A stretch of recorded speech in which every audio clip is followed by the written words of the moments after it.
Welcome back to another episode of MotoGP Mac, and today we're going to talk about the sprint race that just happened for the British Grand Prix at Silverstone. Now, before we get into it, here is how it finished.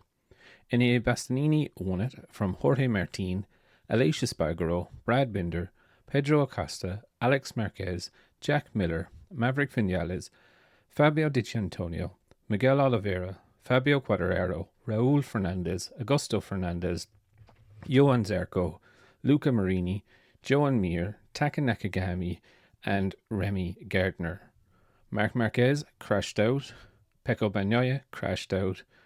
Marco Bezzecchi and Franco Morbidelli had an incident at the start of the race, and both were in the gravel trap and did take a bit of time to get up, if I'm honest. Now, this will be investigated after the race. But to talk about the race, the first opening laps were absolutely epic. Really good. And we thought this is going to be a bit of a barnstormer of a sprint race, but it kind of did fizzle out after 4 or 5 laps, if I'm very honest. Now, saying that, Bastianini, the beast, was definitely back today. You know, you could see that his bike was turning much better than Jorge Martin, who was in front of him at the time. And you knew it was only a matter of time that once he got past him, he would pull the pin and stretch the gap. And, you know, very quickly he had half a second, and then obviously it was like a second towards the end of the race. But outstanding race from Bastianini, very measured. Jorge Martin, again, very good race from Jorge Martin, was very strong, solid, but you could just see he was still having issues turning the bike, and that's what cost him. Now, he was lucky that, you know, Aleix Espargaro behind him didn't really have too much grunt to get past him, so he was fairly safe in second. But again, 1 point now behind Pecco in the championship, so it's definitely on like Donkey Kong. Aleix Espargaro started on pole. You know, there was some argy-bargy at the start of the race, but again, he got there and he was pretty comfortable, I would call it. You know, he didn't really shine too much, but he was just solid in what he was doing, you know, getting a third place. The only thing that I did notice was that he was one of the only riders to be on the hard tire. I think it was himself, Di Giannantonio, and Marc Marquez. And, you know, Marc obviously crashing, but he brought it home to the podium with a hard front tire, which is definitely interesting. Brad Binder, again, really good race for Brad Binder. Epic tussle with himself and Pedro Acosta, where they were battling. Acosta took the rear wing off Binder's bike, but lost the front wing of his bike. Marc Marquez went under both of them. Acosta came back, went deep into a corner. Marc got past, and then Binder got past Acosta. But, you know, it was really good and really interesting battle, seeing as these two will definitely be teammates next season in the KTM team, main factory team. It's going to be interesting, but all in all, I think it was a really good race for both. Notable thing about the KTM, the riders are saying that the vibration issues have disappeared. However, the engineers are saying that the vibrations are still showing, but the riders cannot feel them. Alex Marquez, solid race, didn't really do much. Again, he was closing in on Acosta and Binder, but, you know, I thought he may be able to give them a little bit more of a race for their money at this stage.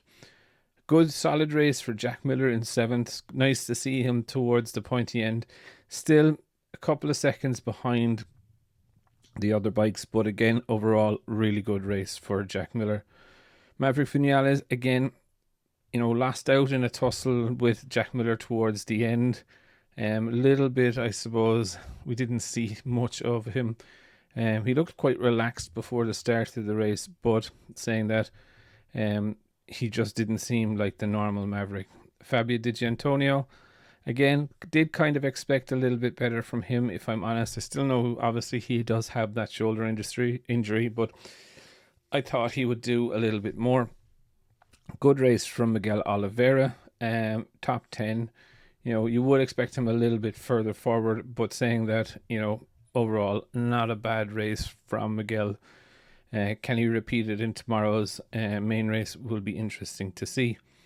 Fabio Quartararo, Yamaha definitely don't have the pace, and you can see like 15 seconds back in the 10 laps.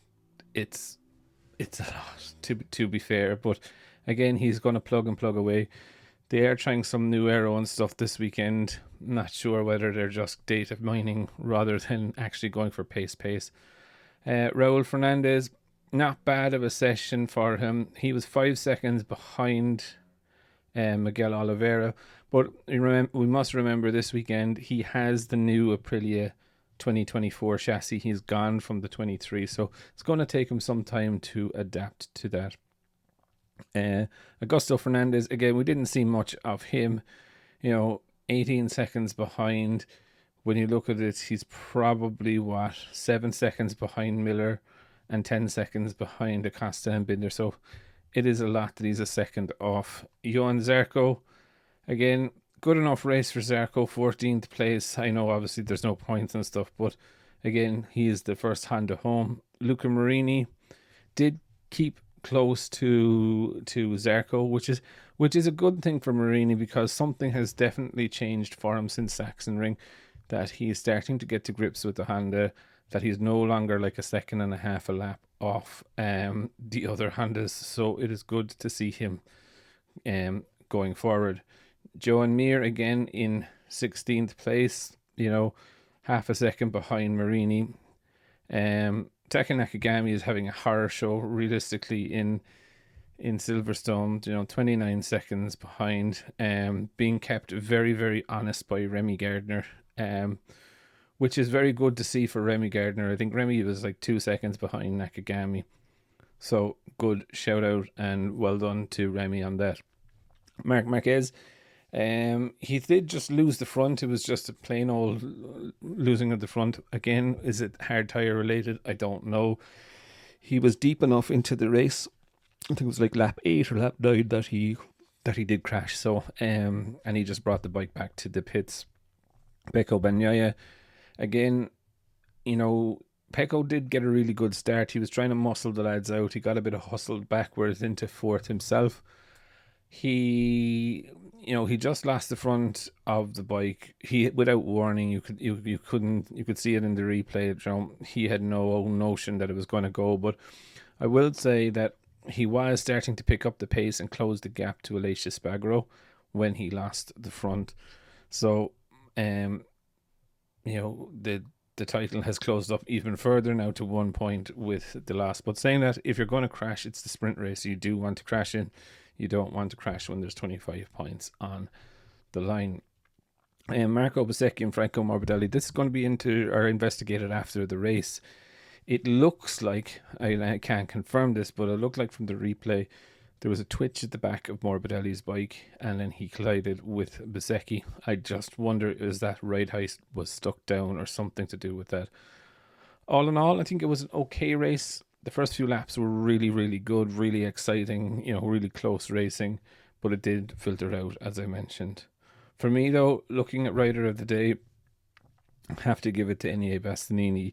You kind of had an idea from lap 2 on that he was going to go for it and get the win for the sprint race. But I would definitely love to know your thoughts. What did you think of the race, and who is your Rider of the Day? Definitely leave your thoughts in the comments below, and I'll be back again tomorrow with another video.